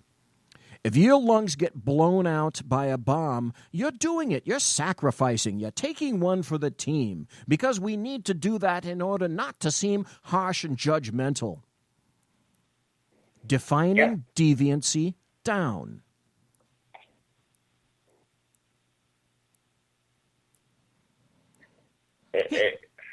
Here's another thing that just came up. This made me think of this. I don't know if you heard about it, but our lovely leftist-in-chief in New York City, Mayor Bill de Blasio, he's just confirmed that he's going to march in a parade which honors a Puerto Rican terrorist. So what he did yesterday is he said he pledged to march in the city's Puerto Rican Day parade, June 11th, that is going to honor a Puerto Rican terrorist leader. He says, this is his quote, Jersey Joe. He said, I believe this parade is a very, very important part of the life of our city. That's what he told reporters at a press conference that he held in the Bronx. So some city council something or other came up with this idea to honor a guy named Oscar Lopez Rivera. And he's a leader of FALN. And the FALN was a vicious bunch of sons of bitches, murdering sons of bitches in Puerto Rico. He was a leader of that terrorist organization. That was called the Armed Forces of National Liberation. So it's fine to honor a terrorist. Well, he's not doing it anymore, is I'm sure what everybody has said. The New York Yankees, here's an interesting other point. The New York Yankees, Coca-Cola, AT&T, and the union that's representing officers of the New York Fire Department and the Fire Department of New York Hispanic Society, that's the clue. All of these people, Yankees, Coca-Cola, AT&T, the Union of the New York Fire Department, and the Fire Department Hispanic Society said yesterday they are withdrawing their support. I know the fire chief for New York City backed out. The police chief backed out. Pretty much everybody's backing out except for dumbass de Blasio. And he's being loud and proud that he is going to honor a terrorist. And as I talked about earlier, we had a Democrat making excuses for terrorists. Yes, that's exactly what I mean by defining deviancy down. Just like Sadiq Khan says that you got to take a few deaths for the team. And Jersey Joe, you know what? If you send your daughter or your son out to a mall, for example, and they get killed, I'm sure there's going to be some administrator here in the United States saying, oh, Jersey Joe, calm down. It's just your kid. Don't be so harsh and judgmental about Islam. Sadiq Khan is saying it.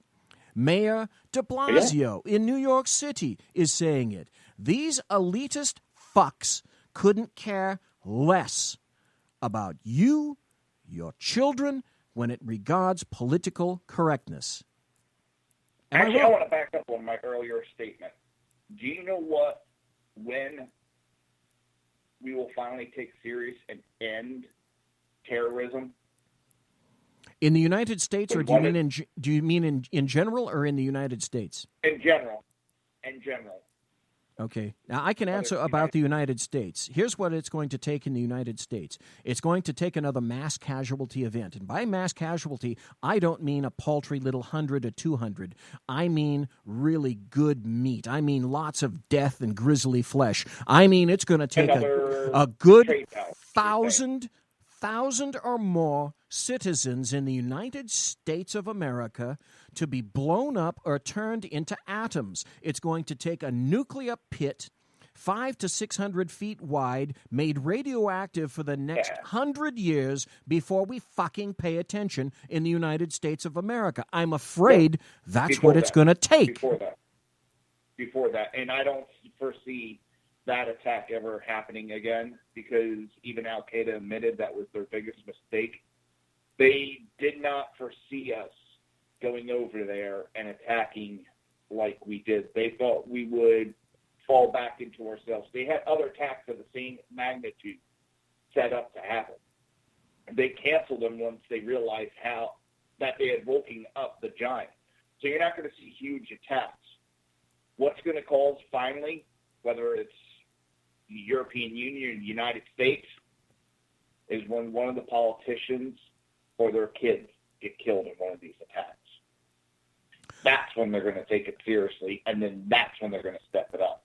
Until then, it's just nothing but little peasants getting killed in the name of their little game and their political game that they play every day. But as soon as one of their kids gets killed in a terrorist attack or beheaded, and I'm not wishing it, I'm not asking for it. No, not at all. When it happens, that's when they'll step up and get the balls, when it affects their families. In a fashion, I have to say that I agree with you on one hand, but on the other hand, I should like to point out this. Everything in politics is cyclical. And so when we have Trump, trust me, the Democrats are doing their level best to make sure that the next person they install is the anti-Trump.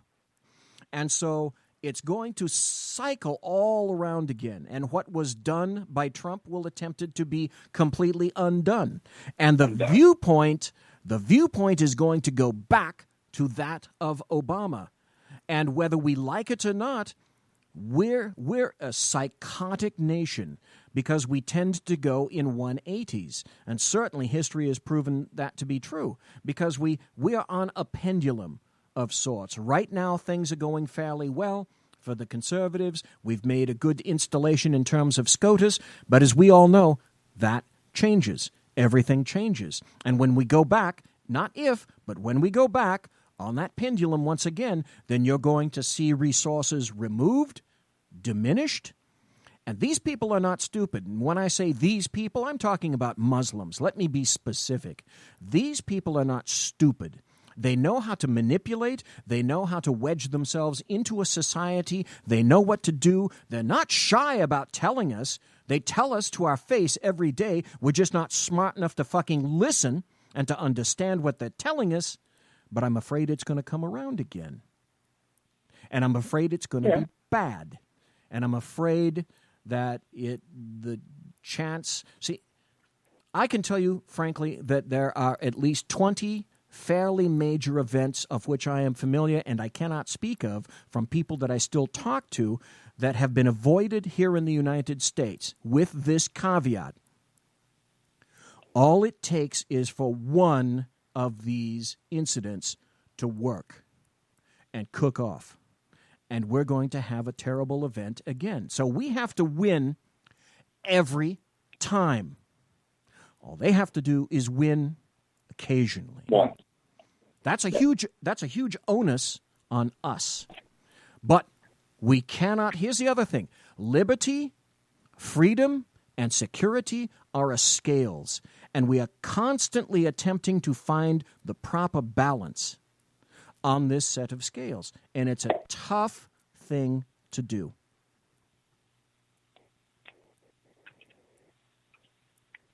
It's a never-ending battle. It is absolutely a never-ending battle. So you seem to think that there may be an event. Do you don't seem to think that it's going to be a larger event? Do you think it's going to be, what, much more localized? What is it that you're thinking? I think what we're going to start seeing is, maybe not to this extent, but just for the sake of argument, hundreds of small incidents happening. I see 20, 30 targets, or 20, 30 people being killed, but on a magnitude of 10, 15, 20 towns that happen simultaneously. Okay. Trying within a certain response area, so it stretches the resources in that area. So it causes mass hysteria. I mean, okay, here in Florida, you hit Miami, Tallahassee, Orlando, Tampa. You start hitting these major areas, Daytona, where you're going to be pulling mutual aid from each other's city, but the problem is you're not going to be able to pull that mutual aid because, well, they're dealing with their own incidents. So now you're going to have stack up of wounded. And that's one of the things they were calling for right after 9/11. Okay, so you think that the future is a lesser scale, but with a greater frequency, if I'm interpreting that correctly? Yeah. Okay. All right, we've hit the bottom of the hour. We're going to take a break. Jersey Joe and I will be right back. Please, thank you for listening to the Sackheads Radio Show tonight. Sackhead Shaun and Sackheads Clint cannot be here. You must talk to them about that next week when they come back and admonish them for doing such a thing. Such poor timing. But in any event, we're going to take a break. Please come back. Conservative media done right. You're listening to the SHR Media Network. Hey, it's Shaun from the Sackheads Radio Show, also one of the owners here at the SHR Media Network. Are you opinionated? Have you ever wanted to do your own show? Have you ever heard somebody like the Sackheads and go, yeah, I could probably do that better? Well, now's your chance. Send me a 5-minute clip at sackheadsradio@gmail.com, and maybe you can be part of the SHR broadcasting team. sackheadsradio@gmail.com. Times are dark. The people are misled by corrupt politicians, lied to by establishment media, and deceived by the false messages of Islam. A nation looking for direction needs a guide. It needs a man with a cane. I'm Dave Milner.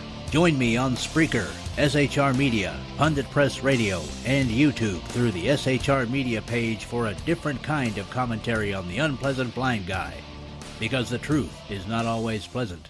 Hey, this is Mim from Freedom Fest, the world's largest gathering of free minds. Join your friends from SHR Media at the beautiful Paris Resort in Las Vegas, Nevada, July 19th through the 22nd for 3 amazing days of liberty-oriented discussion, investment advice, and the Anthem Film Festival. It's our big 10th anniversary, featuring keynote speaker William Shatner and Freedom Fest favorites, including Steve Forbes, Jim Rogers, Lee Edwards, David Boaz, Doug Casey, Dinesh D'Souza, John Stossel, Lisa Kennedy, Grover Norquist, Peter Schiff, and many more. Don't miss out. Register at freedomfest.com for $100 off the regular registration rate when you use the all-caps code SHR Media.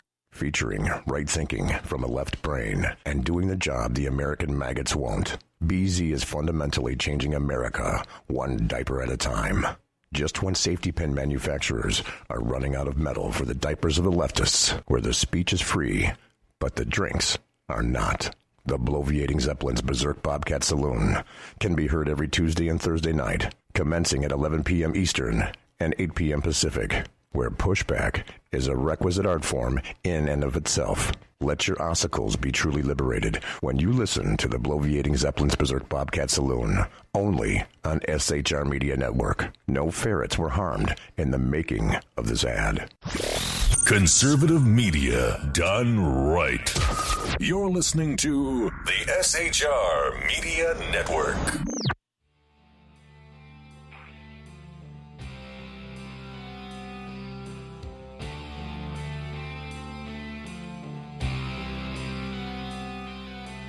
Ladies and gentlemen, boys and girls, children of all ages, you're listening to the Wednesday night edition of the Sackheads Radio Show. Unfortunately, absent Sackhead Shaun and Sackheads Clint.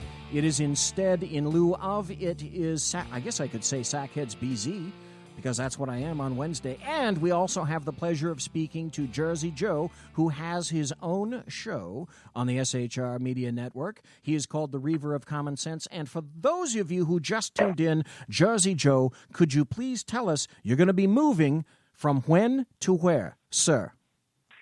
On July 3rd, my show will be moving from, right now my show is Monday through Friday, 11 a.m. to 1 p.m., but I will be moving. They're putting me to the night times. They're putting me to the adult table. My show will be Monday through Friday, 9 p.m. till 11 p.m. I'll have the joy of opening up for BZ 2 nights a week and the Sackheads every Wednesday. But it also is a little bit sad because that means that we're going to be shutting down Southside Mutts, which was Wednesdays at 8 p.m. We're going to do one last show next week, a week from tonight, for the Southside Mutts. And it's going to be fun. I'm looking forward to it. I think it'll be a little bit more live here, have a little bit more fun. On the other hand, all those people that you have on the Southside Mutts, if you have guests, hey, who's to say they can't come in and Bigfoot your show? Oh, huh? Well, I have a co-host on the Southside Mutt. It's myself and my buddy Crash, who was my EMS partner on the rig for like 10 years. Okay. So, yeah, he'll be still calling in. It actually allows him to be able to call him a little bit more often. So, yeah, it'll just change when and how often he'll call in. So it's a good thing that's happening, and I'm actually looking forward to it, going back to my nighttime roots and be a little bit more awake and a little bit more ready to go. Yeah, we talked all about that because you and I tend to be late-night individuals. For example, when I get through here, after I have, of course, consulted and consorted with my KC-135 Kettle One refueling team, I usually stay up till about 2 or 3 in the morning, and that's actually when I do my best writing and typewriting and tapping and all that sort of stuff. Now, I told you we're going to hear something from Tucker Carlson.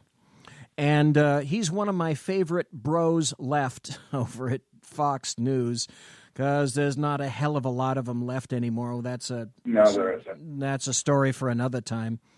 But in any event, that's a story that'll be coming. Let's listen to Tucker Carlson, and this is with regarding to, as this cut is played, the recent Manchester bombing. Well, you've seen this before, and you know what's going to happen next. Unfortunately, our leaders are going to tell us that acts of terror are just something that happens, like the weather.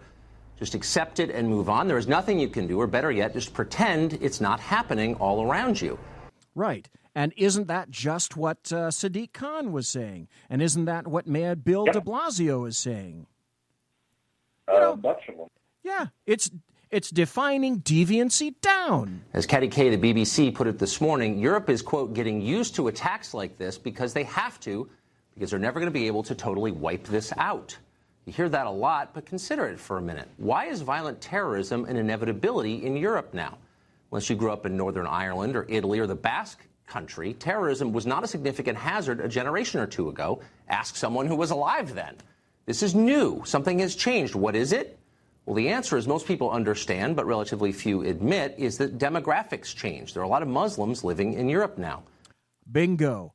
Bingo. That's why I wanted to play this bit, because Jersey Joe, it also links with one of my other BZ favorite phrases. And it goes like this. Demography is prophecy. Do you have any thoughts about that? Actually, no, I don't. Explain that a little bit more to me. Demography is prophecy, because what that means is people that procreate the most are essentially going to be the ones that are taking over various areas that are in Western civilizations. It's no shock, and people have slapped me before for saying this out of turn. Let's be honest. I value honesty and clarity. Caucasoids are not procreating. Western countries are not procreating like they used to. They're lovers of abortion, and they're just going to have to wait, and they'd rather do other things with their lives, like play with their iPhones. Various other countries, including Islam, masquerading as a religion, they've said, specifically, Jersey Joe, there have been people in the Muslim religion who've said, we will outpopulate you and we will take you over. And that's what I mean by demography is prophecy. Let's listen to more of Tucker Carlson. Most of them are indeed decent people, as we're often assured, but a surprisingly large number of them aren't. Check the numbers. In 2006, after just a year after terrorists murdered more than 50 people in London on the subway bombings, a full 20% of British Muslims said they sympathized with the motives of the bombers. Younger Muslims were even more enthusiastic about what had happened, about the killings. In 2007, Pew found that at least 20% of young Muslims here in America, in France, Germany, and Britain and Spain, believed that suicide bombings could be justified. In France, that number was above 40%. Last year, 29% of French Muslims said they viewed Sharia as a higher law than the civil laws of France. Of course, we shouldn't be surprised that radical views are common among Western Muslims because they're even more common in their home nations. Stop.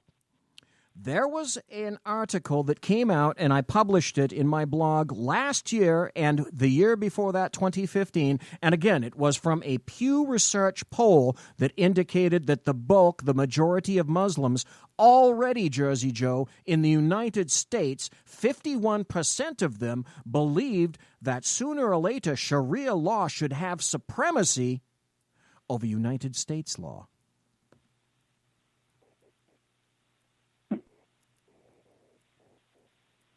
You there? I am. Any thoughts about that? You cut out real quick. Say that again. You cut out. There was a Pew Research poll that indicated that 51% of Muslims already in the United States believe that Sharia law should take precedent over natural or law in the United States. They can shit in one hand and wish in the other. And see Pretty which much. one comes through first. Pretty much. I think that will be literally one of those cold dead hand type of incidents. I don't mean to be as vulgar as I was. Sorry about it. It's an old expression my mom used to always tell me when it was something that was an absurdity that one of us kids would say. She would turn around and say, well, you know, wish in one hand and shit in the other and see which one comes through first, because that wish is not coming true. Them wanting Sharia law will never happen in this country. I love how, though, I've seen that before, and the left loves to say how that is not happening. Nobody is trying to do that. But then I see these Pew study. You know, they're not some off-the-wall polling research company. They're pretty. Damn, I'm coming up with blanks on words. Holy snipes! They're pretty respectful when it comes to it, and I do believe a lot of these Muslims really wish that. What I find funny is, why are they in the United States? Because they're running away from the same laws that ruin their countries. Yes. So what do they want to do? They want to institute them into the country that they came for freedom. Yes. Question for you. It makes me laugh because I actually had this discussion with somebody about Florida. Because you got a bunch of Northeastern people, New Jersey, New York, Pennsylvania, that are trying to run away because of the high taxes and the overreach of the government. Right. So they're coming down here to Florida where it's free. You know, there's more freedoms down here. And what are they doing? They're electing the same assholes that ruined New York, New Jersey, and all that area. They're electing them here, and what are they doing? They're starting to ruin this state now. Yes. I call that, why do you think, for example, people that are listening right now, BZ calls the state of California fornicalia? Because fornicalia fucks over everything in which it comes in contact. Fornicalia has screwed over, let's see, Oregon. It's screwed over Washington because of all the people that have left California, moved north. It's in the process of screwing over Nevada right now because a lot of people are escaping the taxes that are occurring in the state of fornicalia. And it's also beginning to fornicate Idaho, Montana, North Dakota, South Dakota. It's what California does. Let's listen to some more of Tucker Carlson. In 2014, 47% of Bangladeshi Muslims said suicide bombings to defend Islam were acceptable, almost half. A quarter of Egyptians said the same thing. A fifth of Turks and Malaysians agreed. In 2009, 78% of Pakistani Muslims told Pew that people who leave Islam should be killed, murder for apostasy. In Egypt, support for that was 86%, Afghanistan 79%, Bangladesh 44%, Iraq 42%. Well, these are not little places, obscure theocracies in remote regions. They're some of the biggest countries in the Muslim world, and more to the point, they've sent millions of immigrants to the West. We could go on like this for the whole show. There's an awful lot of research on the subject, and all the numbers tell the same story. Why are they being ignored? Now, our leaders like to boast they believe in science, that they let data and hard evidence drive their policies. They are lying, and never more obviously than in this case. They don't want to see the numbers. They actively suppress them. If you really cared about America... Stop. That's absolutely true. Jersey Joe, how many times have you seen, by the way, that Pew Research poll to which I refer, how many times have you seen that printed top of the fold, front page on any newspaper ever? Hang on, let me think about that. 1 carries a 2 divided by 3 times 0. Never. Okay, there you go. Perfect. America, you wouldn't want it to become Europe. Dangerous, divided, unstable. You wouldn't import a massive Muslim minority into your country simply because it made you feel open-minded and virtuous, and then hope for the best. That's a faith-based approach, and it's nuts. We know exactly what will happen if we do that because we're watching it live on television from Manchester right now. Stop. That was one of the brilliant things that the United States did basically between 1924 and 1963 or 64, whenever the floodgates were opened up again. When everyone came into the United States through way of New York and any other manner they came in, we gave people the ability to stop, to assimilate, to become part of the culture, the borders, the language, the culture of the United States of America. And it took literally decades for people to be inculcated into the culture itself. Now, what the fuck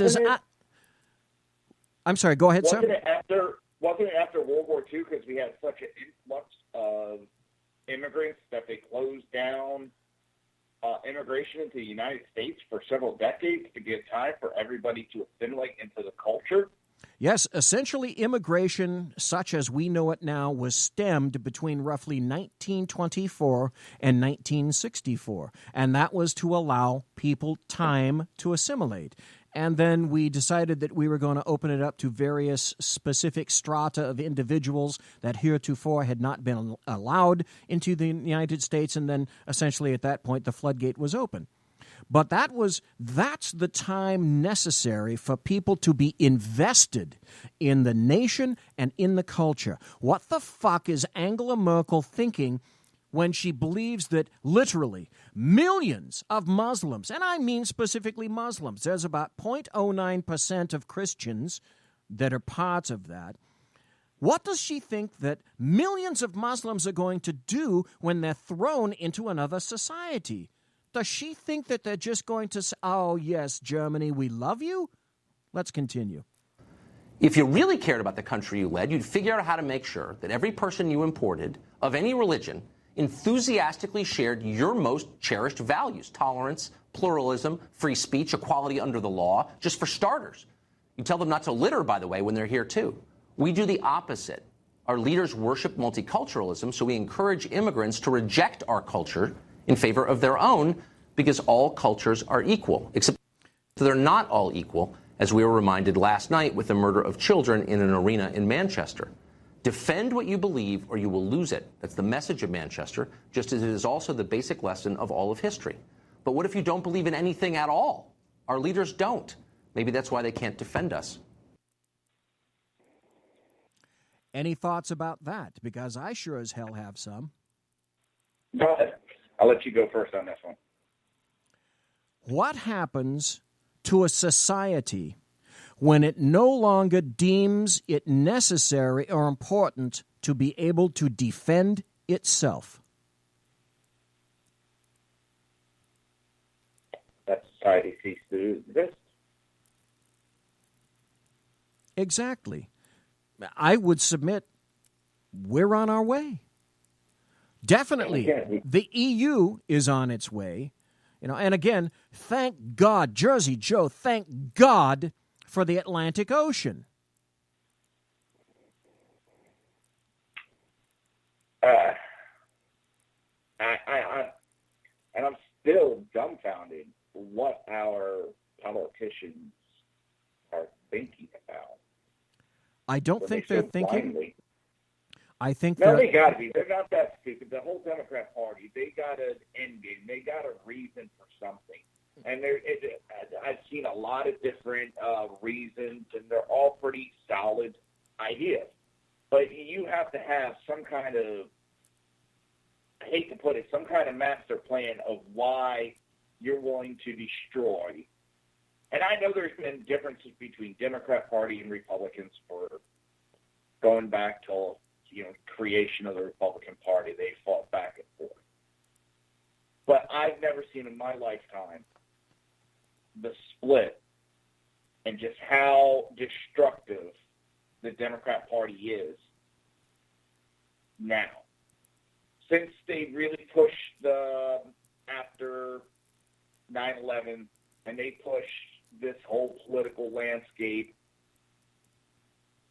I don't ever remember, granted I'm 45, I don't ever remember the politics being in a split as it is. I think Democrats are for the rebel. I think they're for the underdog. I think that's what they think they are when, in fact, they are not. Conversely, I also believe that I think it's all about the vote, and they've lost sight. They've lost complete sight of just who and what the underdog is. Now, I'd like to wrap up the show. We got about another 10 minutes or so. I'd like to wrap up the show with this particular cut. This is from the UK, and this is an individual, a reporter, speaking to someone who is a former SAS officer. And we're going to play this, and I'd like to see what you think. Saying, Phil, that you were in the SAS, and you've got a good understanding of the way the military might be feeling, learning today that they are going to be potentially deployed in some significant numbers. Yeah, and for me it's a lot more black and white. There aren't as many issues for me. We've now got people whose intent was to do harm and have actually carried out, and they've killed our children. So if you say that one line to yourself, you have killed our children, it then becomes a bit more black and white. And I think people are missing the point here. People are trying to go down too many avenues. We have people in this country who are actively targeting and killing our children. OK? That's it. Bust. No more, no less. And they have done that, and they have proved that they can do that now. And I don't have any time for anybody who's saying to me, oh, we should be giving them a bit more time, we should do this, we should do that, we should do the other. No. We now have to act. We have to do something, and we have to do something quickly. OK. I sense your emotion. Practically, what would you do?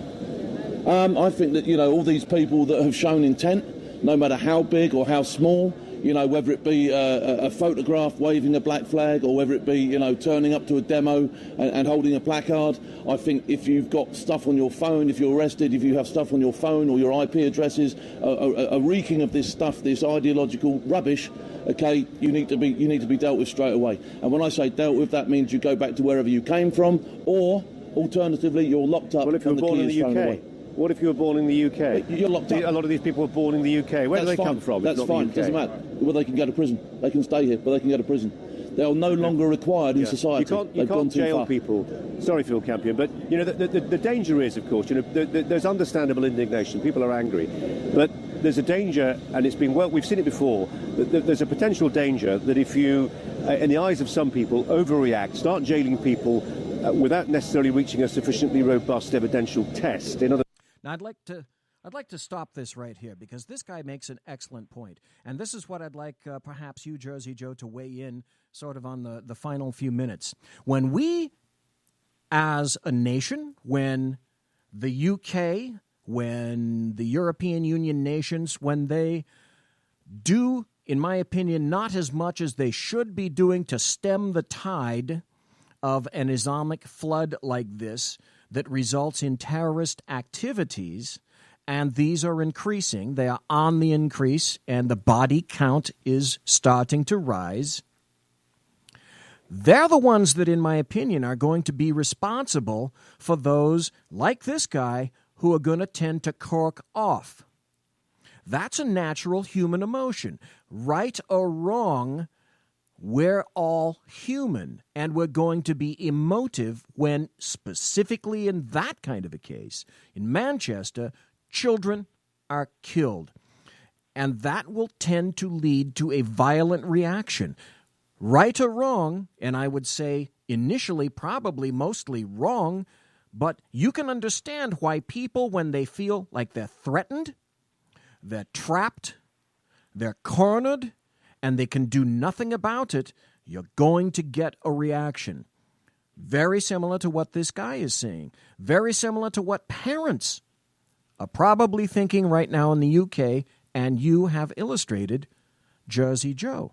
So if and when push comes to shove and you do get a reaction that you weren't looking for, all I can say is it was promulgated and enabled by the bureaucrats who were not interested in addressing the situation as it was developing. Jersey Joe, your final thoughts on that?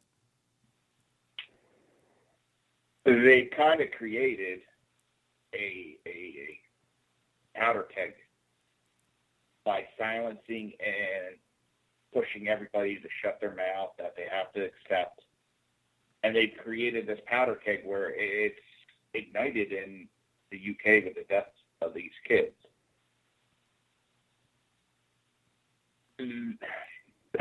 That reporter had balls, I'll tell you that. That's one gentleman I would not have been confronting at a time like that. We shouldn't be arresting people. I agree with that, but at the same time, you can't stand by and keep saying, well, we need to be more tolerant. Boom. Oh, we need to be more tolerant. Boom. There's going to be nobody left to be tolerant. Yes, that's absolutely correct. And it should, because we're human beings, my point is, it should come as no surprise to the leftists, the elitists, the gaups that are enabling and pushing and supporting these multi-culti programs and thoughts that there will be pushback. Because we're human.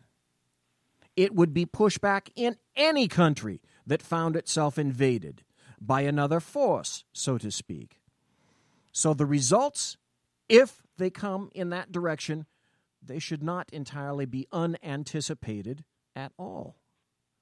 I have a quote from John Kennedy. John F. Kennedy, who was killed by a sniper's bullet on September 22nd, 1963. Yes, I was around back then, and I remember that day quite well. After that occurred, we all got thrown into buses, and we got school cut off halfway, and we were all bussed back home.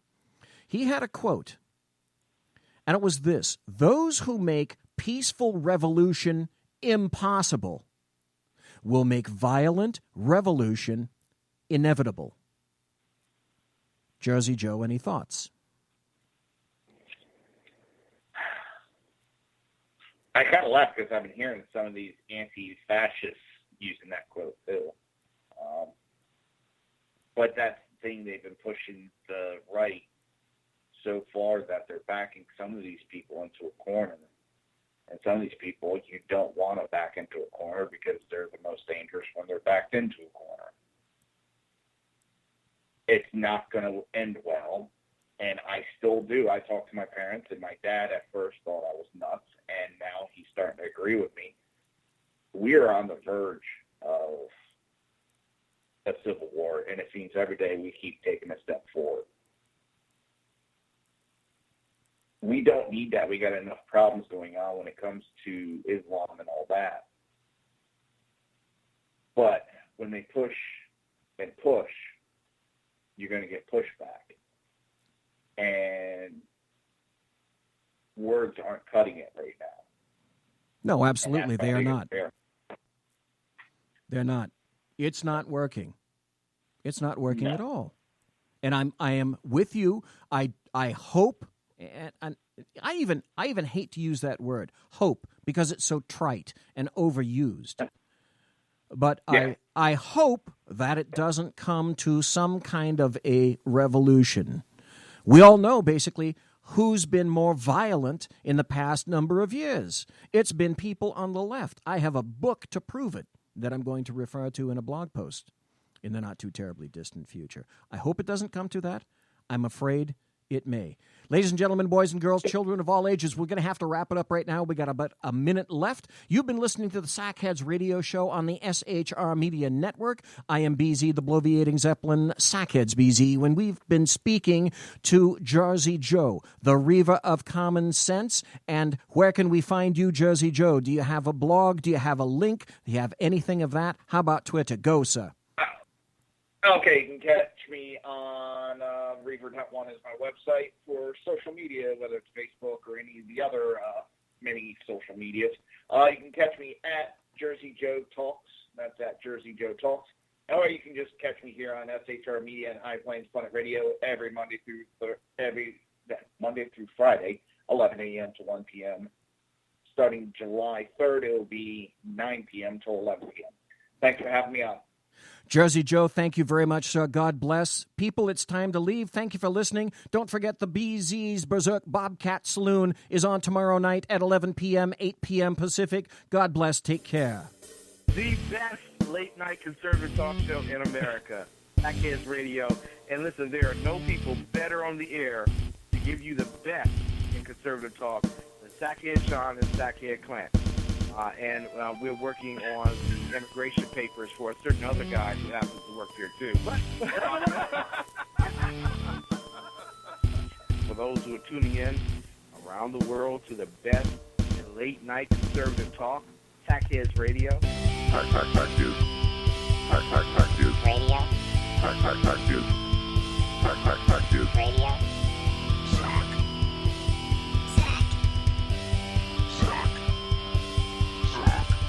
The best late-night conservative talk show in America.